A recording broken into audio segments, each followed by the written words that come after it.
Kttv, Katsina State Television.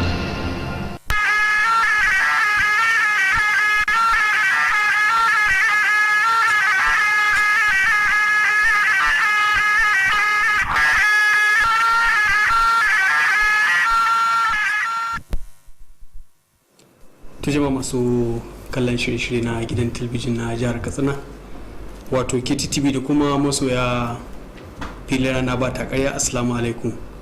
Barkamu da sake saduwa da ku a cikin wani sabon shirinmu na rana ba ta ƙarya, wanda masu iya magana sukan ce sai dai uwar ɗaya ta ji kunya. To kamar kowane mako, wannan makon ma filin rana ba ta ƙarya bai ƙasa a gwiwa ba, domin kuwa akwai mu da rahotanni da muka yi muku tanadi. Daga cikin rahotannin da za ku gani akwai rahoton wato buɗe baki da kuma ba da abinci ga al'umma. Haka kuma akwai mu da wani rahoton dangane da buɗe gidan sabon cin abinci mai suna Kofa Sauri Catering Service, wanda Alhaji Aminu Kofa Sauri ya assasa. Waɗannan da wasu rahoton duka za su zo muku, amma sai bayan mun bar abokin aikina ya gabatar mana da cikakkun labaran duniya kafin mu dawo mai kallon rana ba ta ƙarya. Don haka sai in ce a dakacin kuma a kallo lafiya. Jama'a assalamu alaikum, barkanmu da shan ruwa ga kuma labaran. Mataimakin shugaban majalisar dokoki ta jihar Katsina, injiniya Shehu Dalhatu Tafoki, ya kaddamar da rabon kayan tallafin rage raɗaɗin cutar corona a shiyar da majalisar dattawa ta Funtuwa. Kaddamar da rabon kayan ne a sakatariyar karamar hukumar Funtuwa, da yan majalisar dattawa da ta dokoki na jiha da wasu jami'an jam'iyyar APC da sarakuna da sauran masu ruwa da tsaki suka samu halarta. Wakilinmu Aminu Garba ɗan ɗauro na da ƙarshen wannan rahoto. Kimanin magidanta 8,500 ne za su amfana da tallafin karo na biyar da za a gudanar a shiyar Funtuwa domin bayar da tallafin abinci na rage radadin cutar corona a shiyar ta Funtuwa. Mataimakin kakakin majalisar dokoki ta jihar Katsina, wanda kuma shine shugaban kwamitin rarrabar na shiyar, ya bayyana cewa magidanta biyar ne za su amfana da tallafin a kowace rumfa da ke a kananan hukumi 11 da ke a shiyar. Alhaji Shehu Idris Tafoki ya tabbatar da cewa an zaɓo marasa ƙarfi ne da za su amfana da tallafin, inda ya ƙara da cewa babu wani ɗan kwamiti da zai amfana daga cikin kayayyakin da za a raba. Daga nan sai kira ga al'ummar yankin da su ci gaba da gudanar da addu'o'i na neman zaman lafiya ga jihar nan da ma ƙasa baki ɗaya.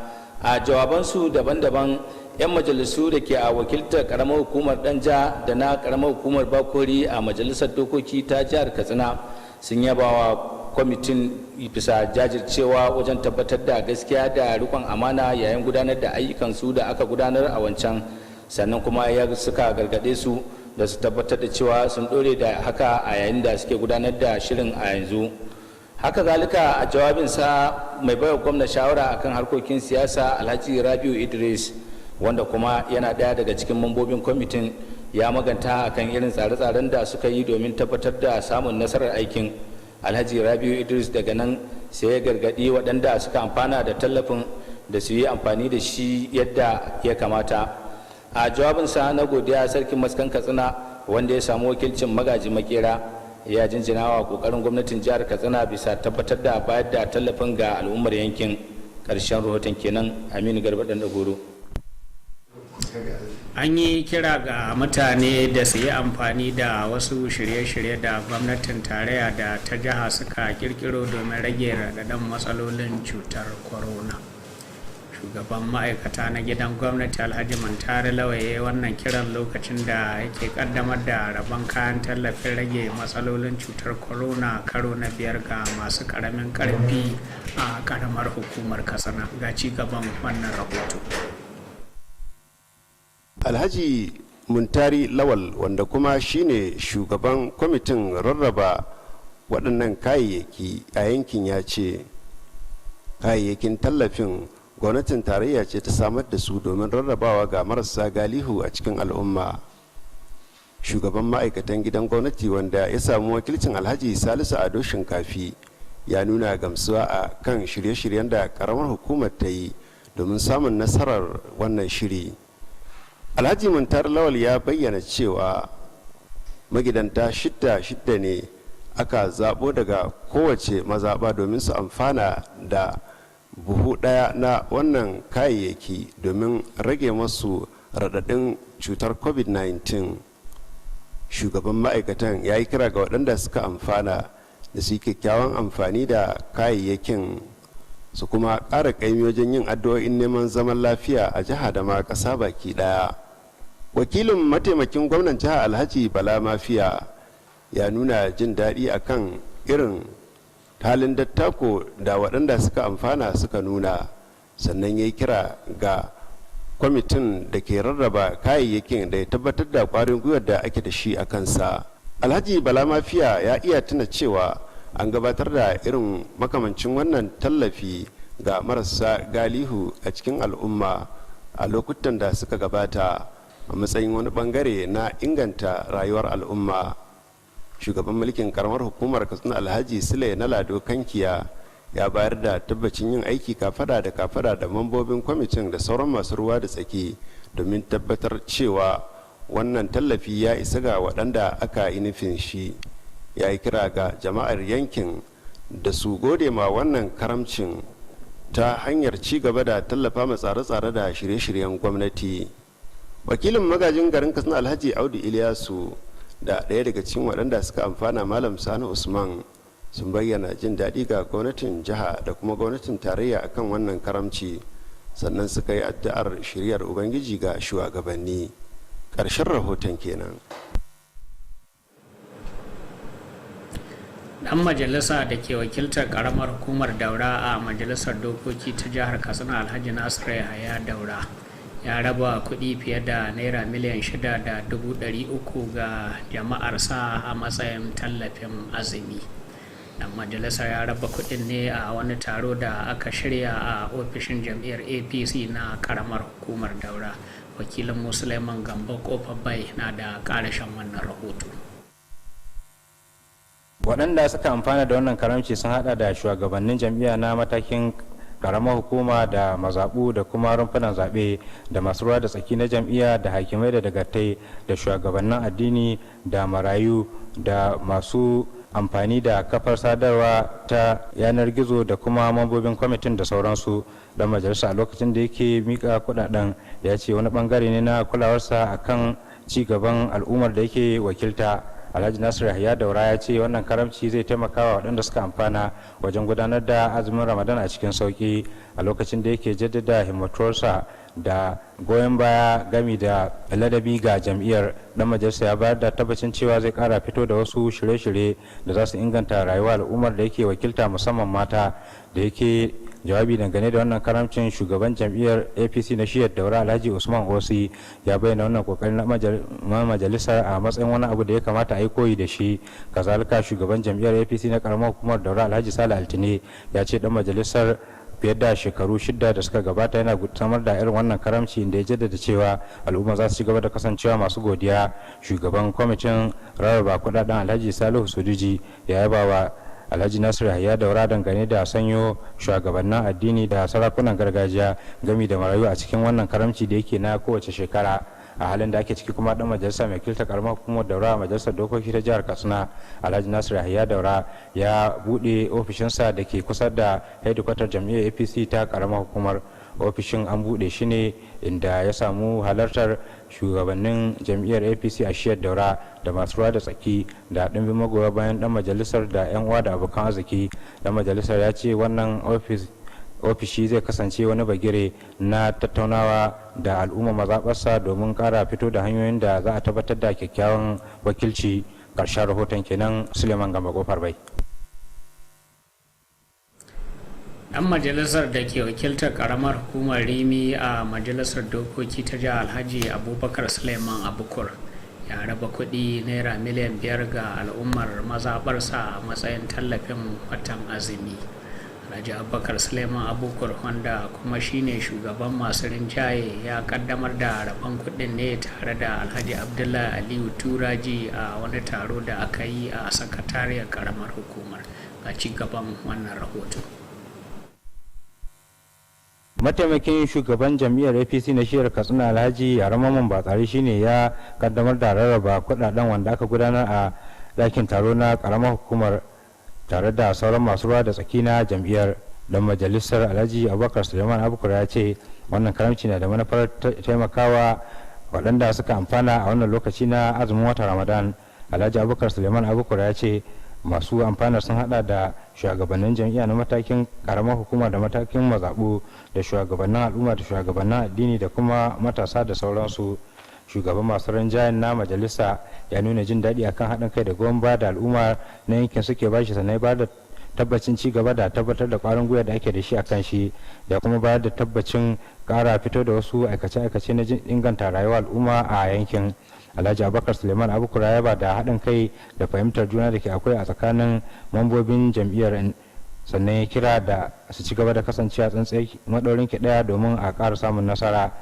Shugaban jam'iyyar APC na shiyar Katsina Alhaji Yaramaman Batsari ya yaba ɗan majalisar Alhaji Abubakar Suleiman Abukur dangane da kulawar da ya yi ga al'ummar mazaɓarsa, sannan ya kira a gare shi da ya ɗore da wannan ƙoƙari domin ci gaban yankin. Alhaji Yaramaman Batsari ya bayar da tabbacin himmatuwar gwamnatin jam'iyyar APC na ci gaba da inganta rayuwar al'umma, sannan ya kiran ƙara haɗin kai da goyon baya.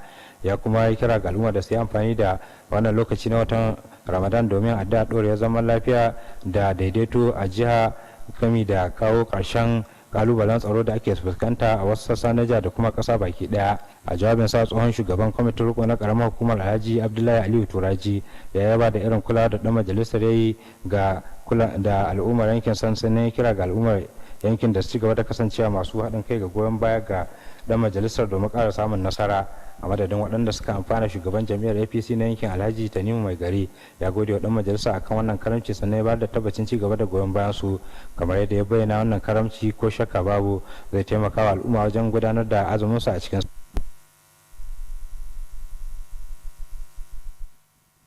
An buɗe wani wurin cin abinci mai suna Kofar Sauri Catering Services a nan birnin Katsina. A Aminu Kabir Kofar Sauri ne ke da wannan wurin cin abinci wanda ke daura da masallacin Juma'a na GRA da ke nan kan titin Hassan Usman a nan birnin Katsina. Wakilin Musulman Gambo Kofar Bai ya ba da rahoton cewar mai gidan cin abincin ne ya buɗe wurin. Ga ci gaban rahoton nasa. Ayyukan da wannan gidan abinci ke samarwa sun hada da aikace-aikacen dafa abinci da gyara wuraren yin taro da shirya tarurruka da yin abincin ɗaurin aure ko na tarurruka da sauransu. Da yake buɗe wannan gidan abinci, sakataren gwamnatin jihar Alhaji Mustapha Muhammad Inuwa ya yaba ma wanda ya assasa shi dangane da tallafa wa kokarin gwamnati na samar da ayyukan yi ga matasa. Alhaji Mustapha Muhammad Inuwa ya shawarci wanda ya assasa wannan gida na abinci da yi riko bisa ga nagarta ta abincin da kuma yanayin daɗin sa, domin ganin cewa ya janyo hankalin abokan hulɗa daga bangaren gwamnati da bangaren hukumomin da ba na gwamnati ba da ɗaiɗaikun al'umma. Ya kuma buƙaci ma'aikatan wannan gidan abinci da su kasance masu kamanta gaskiya da adalci wajen gudanar da ayyukansu domin tabbatar da irin kuɗaɗen da wanda ya ɗauke su aiki ya zuba a cikin wannan sana'a. A nasa jawabin, wani ɗan uwan wanda ya asasa wannan gidan abinci Alhaji Sa'idu Dodo Kofar Sauri ya gode wa sakataren gwamnati dangane da halartar wannan biki na buɗe taron, sannan roƙo akan cewa gwamnati ta rika yin hudda da wannan gidan abinci. A madadin ƙungiyar masu gidajen sayar da abinci ta jihar, Hajiya Basira Lawal Eje ta ce wannan gidan abinci zai tafi kafada da kafada wajen samar da dukkan aikace-aikace da al'ummar jihar Katsina da kewaye suke bukata. Wanda ya sassa wannan gidan abinci na Kofar Sauri Catering Services Alhaji Aminu Kabir ya ce wannan gidan abinci yana da jerin nau'i na abinci da suka hada da shawarma da chips da samobita da tuwon alkama da farfesu da ice cream da sauran ababen sha masu sanya zuciya da kuma sauran abinci da al'umma ke bukata da kuma baki. Alhaji Aminu Kabir ya kira ga al'umma da su rika zuba kudadensu wajen gudanar da harkokin kasuwanci domin samun riba da kuma samar da ayyukan yi. Ya ce zuwa yanzu wannan gidan abinci yana da ma'aikata fiye da 27 daɗi da waɗanda za su iya yin aiki na wanke ababen hawa da sauran aikace-aikace. Ƙarshen rahoton kenan. Suleiman Gamba Kofar Bai.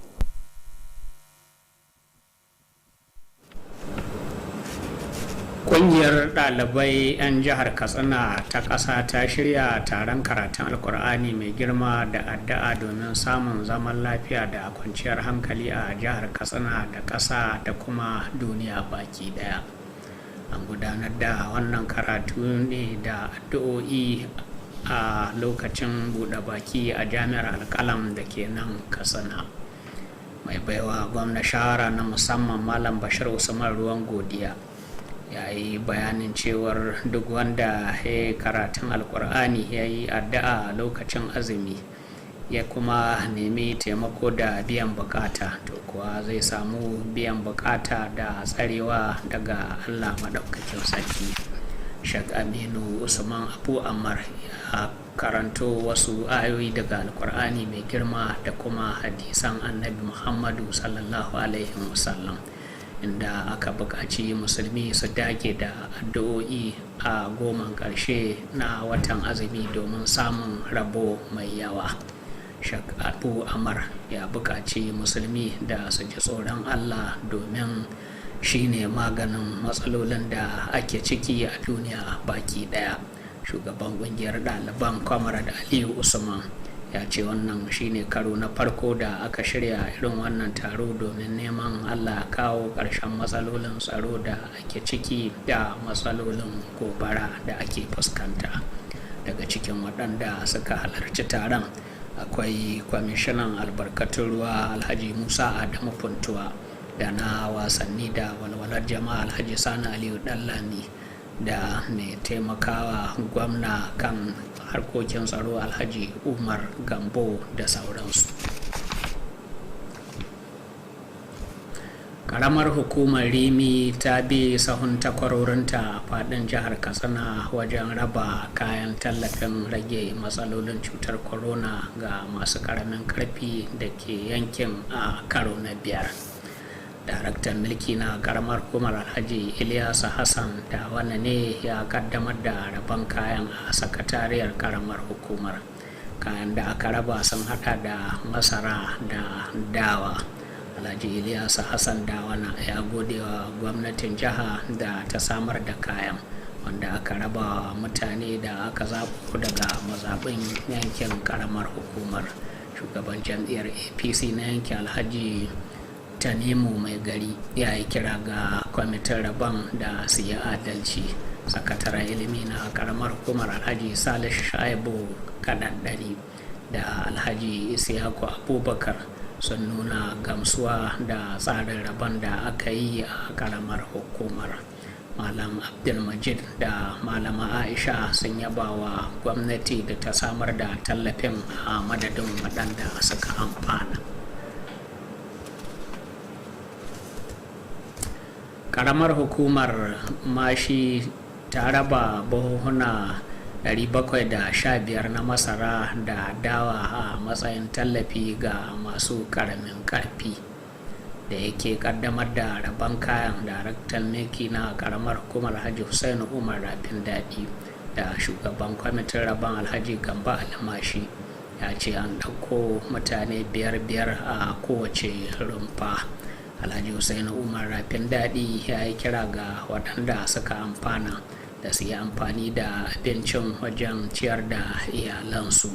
Shugaban jam'iyyar APC na karamar hukumar Mashi Alhaji Sanusi Muntari Doguru ya yaba wa gwamna Aminu Bello Masari dangane da wannan taimako da karamci. Galadiman Mashi Alhaji Garba Galadima ya ba da tabbacin ba da goyon baya da haɗin kai domin samun nasara da ƙarin ci gaba.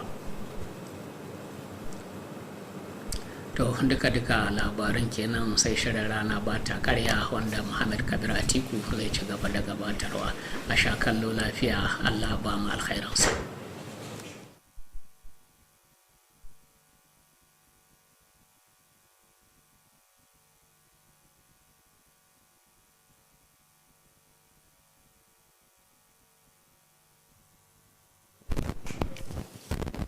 To an gaida Ibrahim Mamman Malamfashi da cikakkun labaran duniya. To masu kallon mu kun san tun farkon kuna tare da shirin rana ba ta karya ne, kuma kun ji cewa akwai rahotanni da muka muku tanadi.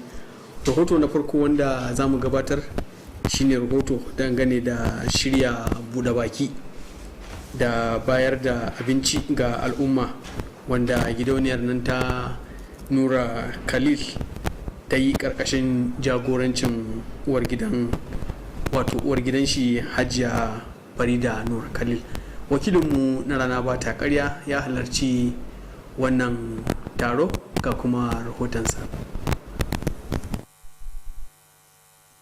A ranar Lahadin da ta gabata ne uwar gidan injiniya Nura Khalil wadda ke jagorantar gidauniyar Nura Khalil Foundation ta shirya wani taro na buɗe baki ga al'umma a gidanta da ke Dutsen Safe lokacin cikin garin Katsina.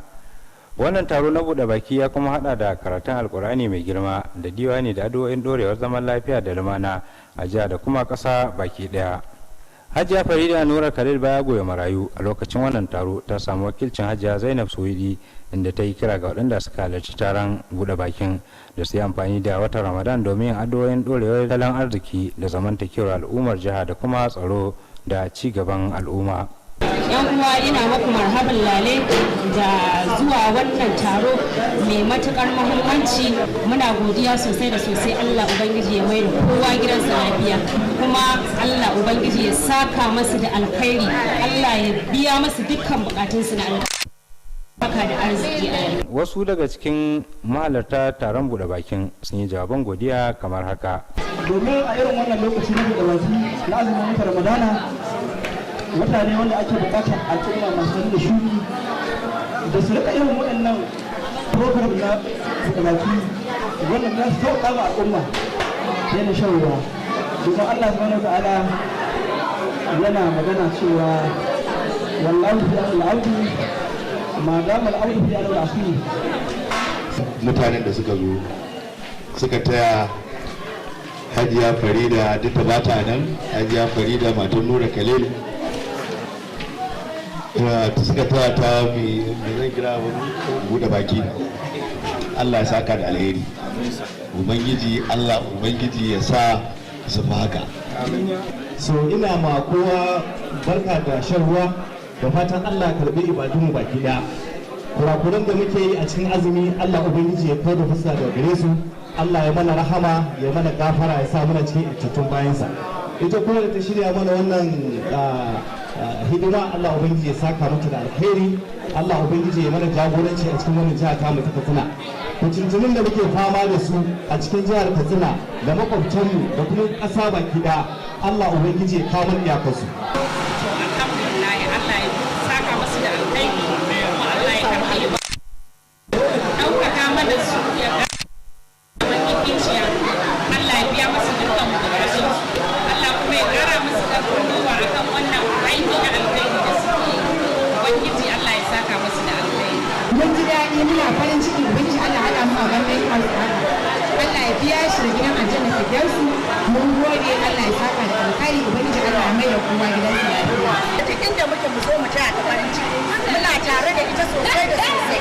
Gaskiya ne, gidi baci, mun gode, Allah yi albarka, Allah ya saka da alkhairi, Allah kuma da kowa gidan shi lafiya, su kuma Allah ya ƙara musu albarka. A wani labarin kuma Hajiya Farida Nura Khalil mai bayar da agajin jin kai ta kuma rarraba da faffen abinci ga al'umma a unguwar Iyatanci da sabuwar unguwar Kofar Dirbi da sauran wurare, inda wakilin ta Usman Sani Bike ya yi jawabi kamar haka.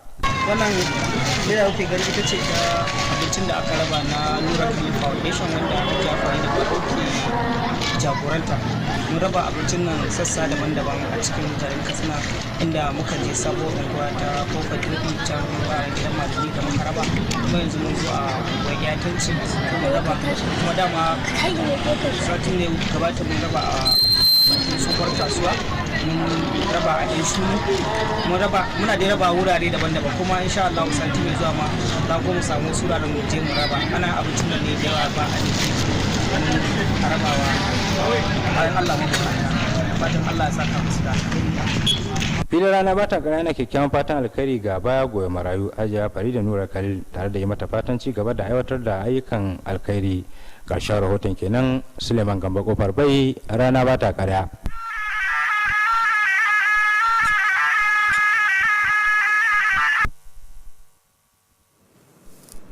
To buɗe baki kenan da kuma bayar da abinci ga al'umma wanda gidauniyar nan ta Nura Khalil ta kaddamar.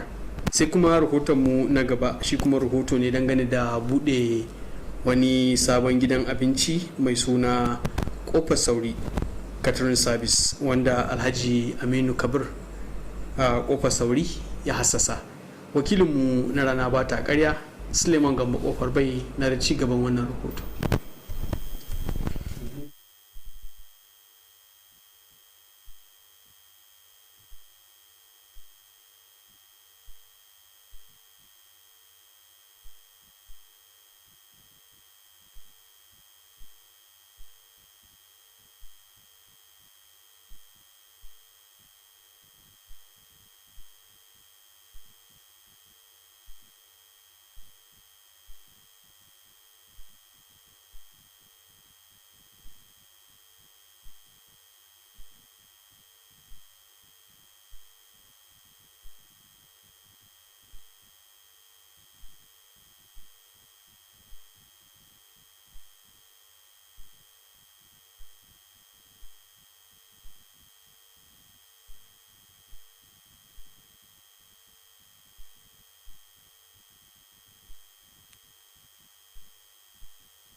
Shekarar 2021 ne aka bude wani kayataccen wurin sayar da abinci mai suna Kofar Sauri Catering Services a cikin garin Katsina, titin Hassan Usman, daura da masallacin Juma'a na GRA. Wannan gidan abinci wanda Alhaji Aminu Kabir Kofar Sauri ya assasa yana gudanar da aikace-aikace na dafa abinci na biki ko suna ko taro da kuma tsara wuraren taro da dai sauran aikace-aikace. Kazalika Kofar Sauri Catering Services ana sayar da nau'in abinci irin su shawarma da chips da fried rice da grilled fish da samovita da tuwon alkama da farfesu kala-kala da meat pie da cake da samosa da kunun aya da zo'o da dai sauran nau'in abinci da kayan sha masu sanyaya zuciya. Sakataren gwamnatin jihar Alhaji Mustapha Muhammad Inuwa shine ya bude wannan gidan abinci a wani taro wanda ya samu halartar manyan jami'ai da suka hada da babban sakataren ciniki da masana'antu da kamun majalisar dokoki da wakilin magajin garin Katsina da sauran manyan jami'an gwamnati da 'yan siyasa da 'yan kasuwa da masu fatan alkhairi da kuma 'yan uwa da abokan arziki na Alhaji Aminu Kabir Kofar Sauri. Shi wannan ba Allah da ya bude wannan wuri mune mashi fatan alheri kuma muna fata Allah sa ya bude a cikin sa'a. Wannan wato ba wai kan shema ba ma jama'ar Katsina gema ba, hatta baki waɗanda suka shigo Katsina don saboda wasu hidindimu to wannan wuri zai taimaka musu, kuma yaran da za a ɗauka aiki a wurin zai taimaka musu, abokan hudodinsu wanda suke sayan kayan abinci wanda ake dukkan wannan abu za ga cewa akwai mutane daban-daban da za su amfana da shi. To muna fata waɗanda duk Allah ya sa su cikin wannan harkar a kokari a rike amana domin wannan al'amari ya haɓaka. 'Yan uwa da abokan arziki na wanda ya asasa wannan gidan abinci da wasu daga cikin shugabannin kungiya masu sayar da abinci ta jihar sun yi nasu jawaban kamar haka. Al'umma Kofar Sauri mai girma sakataren gwamnatin jihar Katsina, muna godiya, muna sa maka albarka, muna yi maka addu'a Allah shi biya maka bukatunka na duniya da na lahira.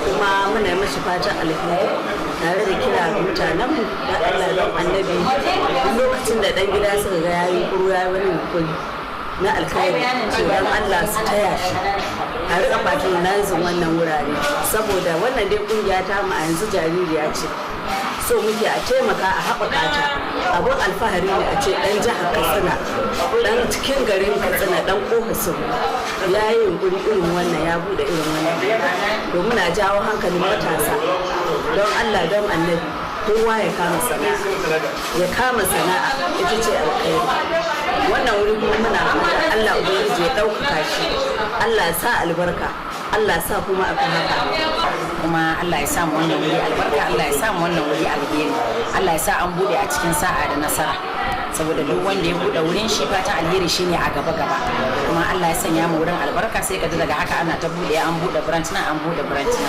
don Allah ya albarkaci al'amarin ki madadin Katsina State Restaurant and Caterers Association ina mika godiya ta da kuma farin ciki sosai da aka bude wannan wuri kuma especially cikin wannan wata gaskiya mun ji daɗi sosai da kuma mun san services in kofa sauri kitchen services da mun ba wai karamin services bane ba suna yin abubuwa da dama masu kyau kuma mutane suna alfahari da abin sosai alhamdulillah ga shi har ya zo an bude wannan babban wuri ba abin da zamu ce sai mu ce mu gode ma Allah kuma Allah ya sa albarka. Daga bisani wanda ya asasa gidan abincin kofar sauri Kttv services Alhaji Aminu Kabir ya yi nasa jawabin. Allah mai sarki ne kuma mai komi ya ba mu iko da kuma ganin wannan gidan abinci domin mu tallafa mu kanmu na al'ummar mu da sauran jama'a baki daya. Wannan shine dalili saboda ainihin rayuwa da ke tafiya kan darwa yanzu duk mai hankali da tunani ya kamata ya hankalta da nemi hanyoyi wanda ya samu asirin kashi da sauran hidimomin shi na yau yana kira ga mutanen wasu wasu fahimci wannan sana'a ba wai sana'a wacce ba ta banza ko ta wani abu wanda ke ba shi bane ba wannan kiran ke sun ƙari ga matasan filin rana ba ta ƙara na kyakkyawan fatan alkhairi ga kofar sauri Kttv services Suleiman Gamba kofar bai rana ba ta ƙarya.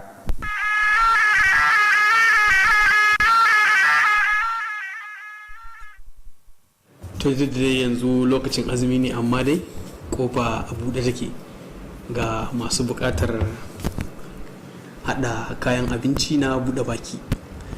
To masu kallon wannan kuma shine cikamakin rahoton da muke dauke da shi a wannan mako, sai kuma makon gobe dan Allah kan za mu zo muku da wasu sabbin rahotannin masu daɗi, ilmantarwa gami da nishadantarwa. Da haka nake ban kwana nake cewa Allah ba mu alkhairinsa. Wassalamu alaikum.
Kttv, Katsina State Television.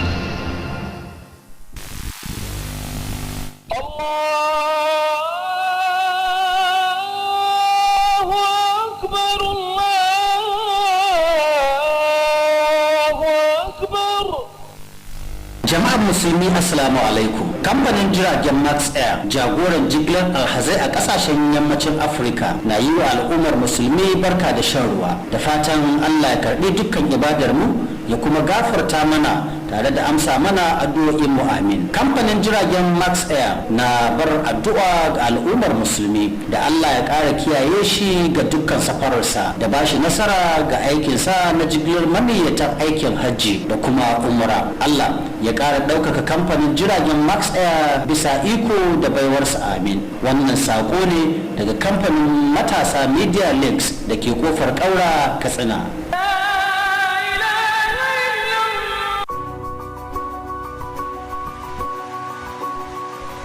How can we take Katsina to the next 100 years?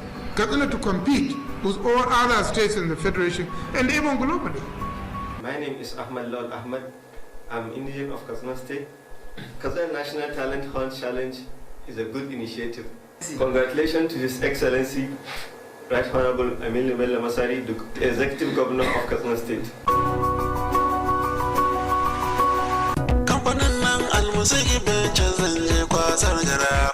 Kamfanin da ya zarce dukkan sauragun sauki da albarka. Alamun ci gaba yakan fara ne daga ɗaukan matakan kwarai. Al-Musik Ventures, kamfanin sauki da rangwame na Alhaji Musa Ibrahim Captain. Muna muku albishir da cewa mun tanar muku da kayayyakin masarufi iri daban-daban don masu buƙatar saye kaɗan ko tsari. Waɗanda suka hada da shinkafa irin tamu gida mai suna Jamila. Da ta kamfanin Aldusa muna da fulawa iri daban-daban, sukari na buhunna, gishiri saman bita, indomie, taliya da makaroni namu na gida. Al-Musik Ventures na sayar da nau'in dunkulen magi kala-kala, madara da sauran kayan shayi, complex, biskit na kwali, lemunan sha na roba da na kwali, sabulan wanki da na wanka masu kamshi da kwantar da zuciya. Al-Musik Ventures mun tanadar muku da wurin aje ababen hawa wadatacce gani da matakan tsaro na musamman. Al-Musik Ventures na godiya ta musamman ga daukacin jama'a da suka zo wurin mu don sayan kaya da masu saida musu. Allah ya bar zumunci, amin. Kada ku manta, Al-Musik Ventures muna nan a sabon wurin mu na aje kayayyaki wato waya house. Idan kun shawo bayan gidan man dan tukura, tsohuwar yan katako akan hanyar ku ta zuwa Kobren Ɗorowa. Al-Musik Ventures muna maraba da kowa da kowa, sai kun zo.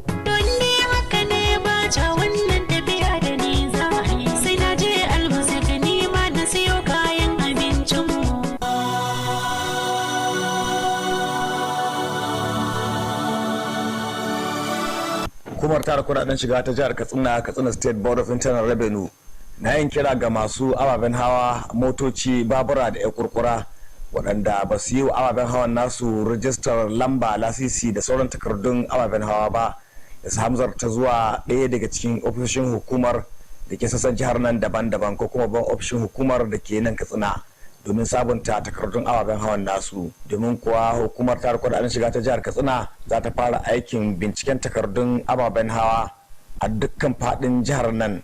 A fitina amfani da ababen hawa marasa takardu, lamba da kuma lasisi babban laifi ne. Wannan tunatarwa ce daga shugaban hukumar tara kudaden shiga ta jihar Katsina, Alhaji Mustapha Muhammad Siraj.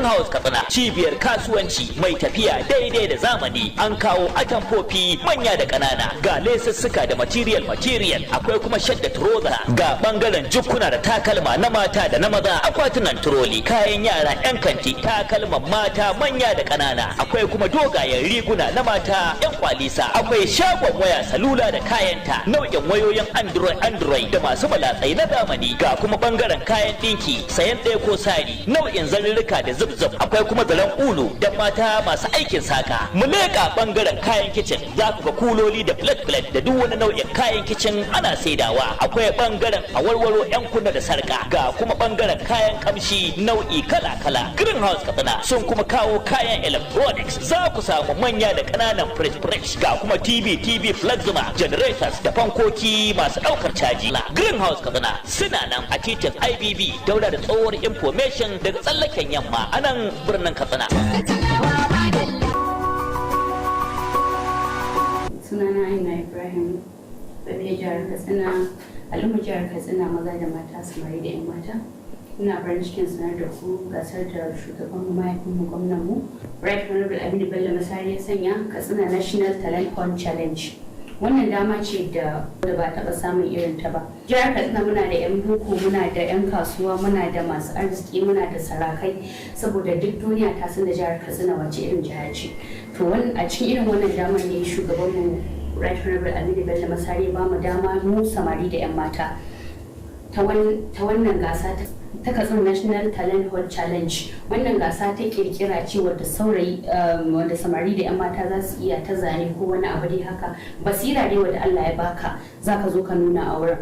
Saboda haka da irin wa'annan gasan da ake irin su Arab Got Talent, American Got Talent, za ka gani duka ana iya tashoshin mu na Larabawa na Turawa, to mu ma irin ta ce gwamnan Right Honorable Aminu Bello Masari ba mu dama irin da. Saboda haka duk wanda yake neman wani karin bayani yana iya neman mu a website din mu Katsina National Talent Hall Challenge.ng ko kuma a Facebook da Twitter.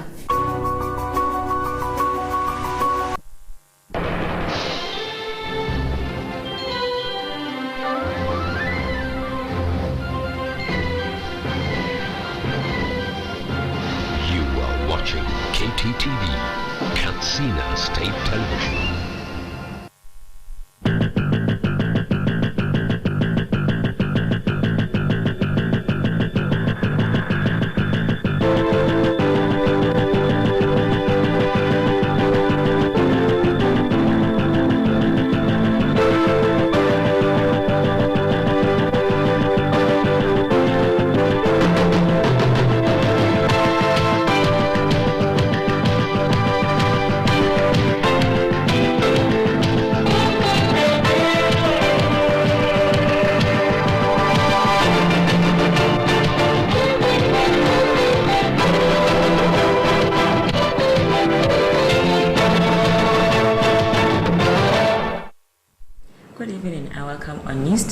My name is Fatima Ibrahim Jigur. The Deputy Speaker, Katsina State House of Assembly, Engineer Sheikh Alhatu Tafoki, has launched the distribution of the 5th phase of COVID-19 palliatives to vulnerable households in Funtua Senatorial Zone.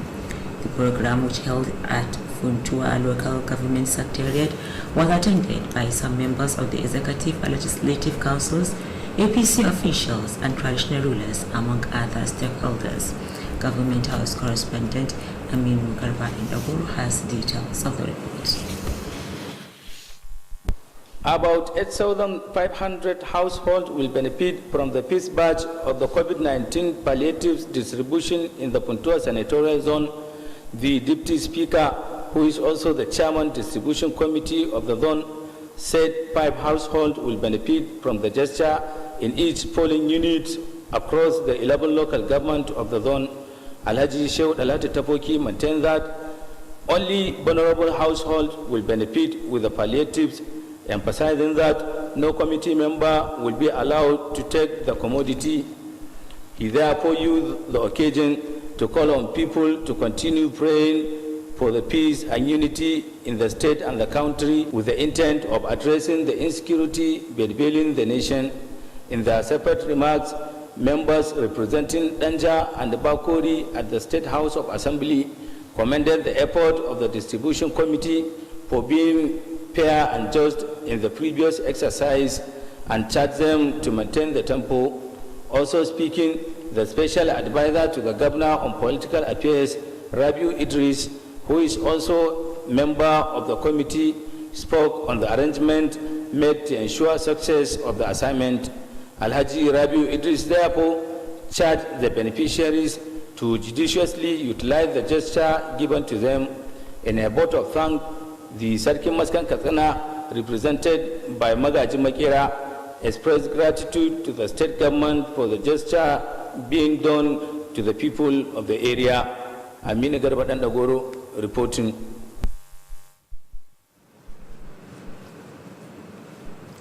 Meanwhile, people have been called upon to make good utilization of the various programs being initiated by the state and federal government to cushion the effect of COVID-19 pandemic. The Chief of Staff, Government House, Alhaji Muntari Lawal, made the call while launching the distribution of the 5th phase of the COVID-19 palliatives to vulnerable households in Katsina local government area. Details of the reports are presented from our studio. Alhaji Muntari Lawal, who is the chairman of the distribution committee in the area, said the palliatives were provided by the federal government to be distributed to less privileged members of the society. The Chief of Staff, represented by Alhaji Salisu Ado Shinkafi, noted with satisfaction the preparation made by Katsina local government for the smooth conduct of the exercise. Alhaji Muntari Lawal explained that 6 vulnerable households were selected from each polling unit to benefit with 1 bag of the commodity to cushion the effect of the COVID-19 pandemic. The Chief of Staff charged the beneficiaries to make good utilization of the food items, as well as to intensify prayers for peaceful coexistence in the state and the country as a whole. The representative of the State Deputy Governor, Alhaji Bala Mafia, noted with appreciation the maturity exhibited by the beneficiaries and called on members of the local distribution committee to justify the confidence reposed in them. Alhaji Bala Mafia recalled that similar gesture was distributed to vulnerable members of the society previously as part of effort towards improving the living condition of people. The head of Katsina Local Government Administration, Alhaji Sule Nalado Kankia, assured to work closely with members of the committee and other stakeholders to ensure that the palliatives reach the targeted beneficiaries. He called on people of the area to reciprocate the gesture by continuing supporting government policies and programs. The representative of Magajin Garin Katsina, Alhaji Audu Ilyasu, and one of the beneficiaries, Madam Sani Usman, expressed appreciation to the state and federal government for the gesture and prayed for Allah's guidance to leaders. That completes the report. Member representing Daura constituency at Katsina State House of Assembly, Alhaji Nasir Yahya Daura, has disbursed over 6.3 million naira as Ramadan gift to people of his constituency. The lawmaker distributed the money at an occasion held at Daura Local Government All Progressive Congress Party office. Correspondent Suleiman Gamboko Farbe, who covered the event, filed in this report for Kttv News. Those who benefited with the gesture include executive members of the party stakeholders, district and village head, religious leaders, orphans, social media and committee members, among others. The lawmaker, while presenting the money, said it was part of his concern towards the plight of his constituents. Alhaji Nasir Yahya Daura says the gesture will assist the beneficiaries in observing Ramadan fast with relative ease, while affirming his continuous loyalty to the party. The lawmaker assured that more empowerment programs are underway for the benefit of his constituency, especially women.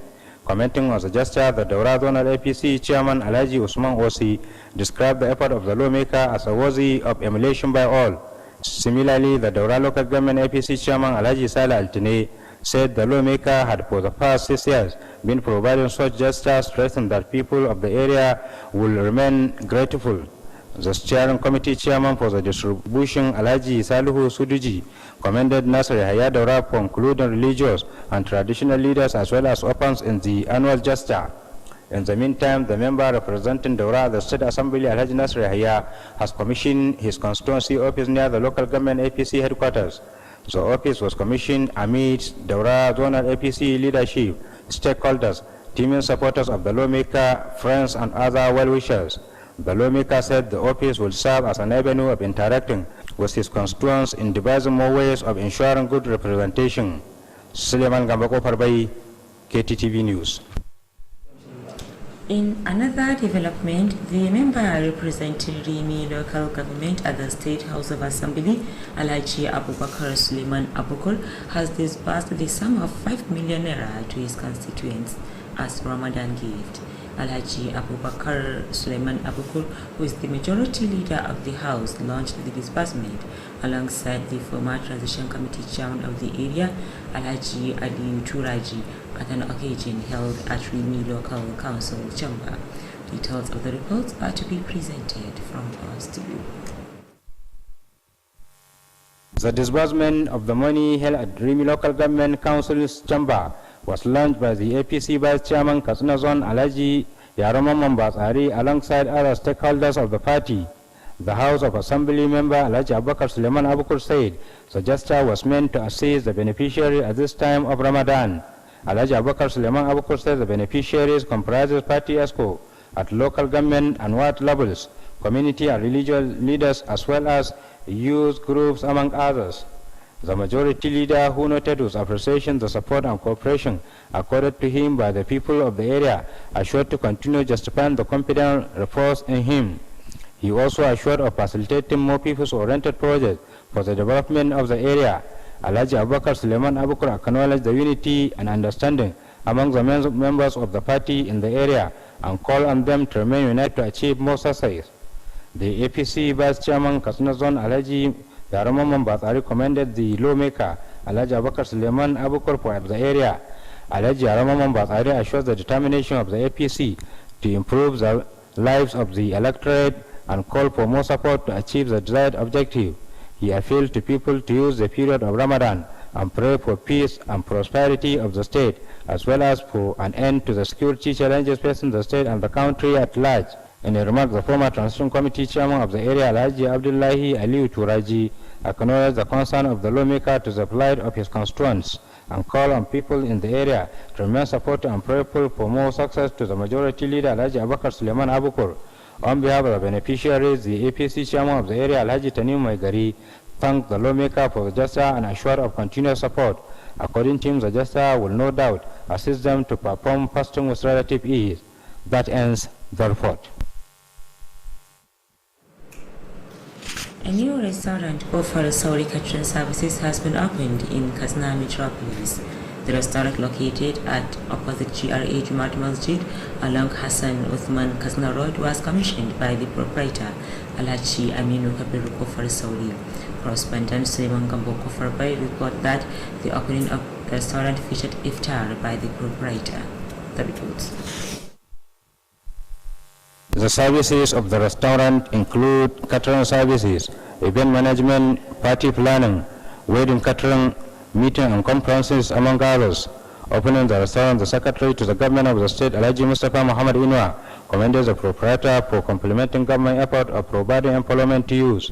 Alhaji Mustafa Muhammad Inwa advised the proprietor to maintain the good quality and taste of the food and services to attract customers from government, private organizations, and individuals. He also urged the staff of the restaurant to be fair and just in discharging their duties to justify the investment of their employer. Also commenting, a relative of the proprietor, Alhaji Saidu Dodoko Pasauri, thanked the Secretary to the Government of the State for attending the ceremony and solicited for government patronage to the restaurant. On behalf of the State Association of Catering and Restaurant Services, Hajia Basira Lal AJ said the restaurant will go a long way in providing the needed services to people of the Katsina and environs. The proprietor of Opasori Catering Services, Alhaji Aminu Kabir, said the restaurant has a lineup of edibles such as shawarma, chips, semovita, wheat, pepper soup, ice cream, soft drinks, and other types of food needed by people of the profit making and employment generation. He said to this end, the restaurant has over 27 staff, in addition to those who may engage into vehicle washing and other services. Suleiman Gambako Parbai, Kttv News. The National Association of Katsina State Students NACAT national body has organized Quranic recitation and prayer session for peaceful coexistence in Katsina State, the country, and the world over. The Quranic recitation and prayer was conducted during iftar organized by the association at Al-Qalam University, Katsina. Correspondent Abdul Aziz Salisu report that the Special Advisor Higher Education, Malam Bashir Uthman Rongodia, has seen any Correspondent Abdulaziz Salisu report the Special Advisor Higher Education, Malam Bashir Uthman Rongodia, as saying any Muslim who recite the Holy Quran and prays, particularly during the Ramadan, seeking for Allah's protection and assistance, surely the prayer will be answered by the Almighty Allah.